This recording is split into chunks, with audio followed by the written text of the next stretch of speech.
আজকের আমাদের আলোচনা হবে অ্যাডভার্ব। আমরা অ্যাডভার্বের যাবতীয় বিষয়গুলো দেখবো আজকে। দেখেন তাহলে এখানে বলাই আছে অ্যাডভার্ব। আমি যদি অ্যাডভার্বের ব্যাপারটা বলি, সরাসরি যদি বলি যে যে শব্দ ভার্বের অবস্থাকে নির্দেশ করে তাকে অ্যাডভার্ব বলে। অর্থাৎ অ্যাডভার্বের সাথে সম্পর্ক ভার্বের।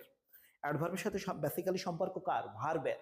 যে শব্দ ভার্বের অবস্থাকে নির্দেশ করে, মানে ভার্ব কিভাবে কাজ করে, ভার্বের অবস্থান কি, এই সব বিষয়গুলো যে শব্দ নির্দেশ করবে সেটাকে আমরা অ্যাডভার্ব বলবো। বেসিক্যালি সম্পর্ক ভার্বের সাথে, আমরা এটা বলতে পারি।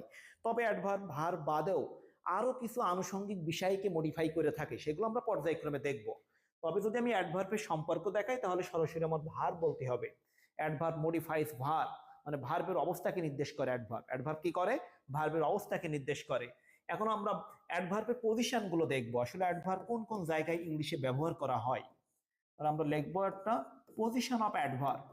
আমাদের আইডেন্টিফিকেশন অফ পার্টস অফ স্পিচে এগুলো কাজে লাগবে। Position of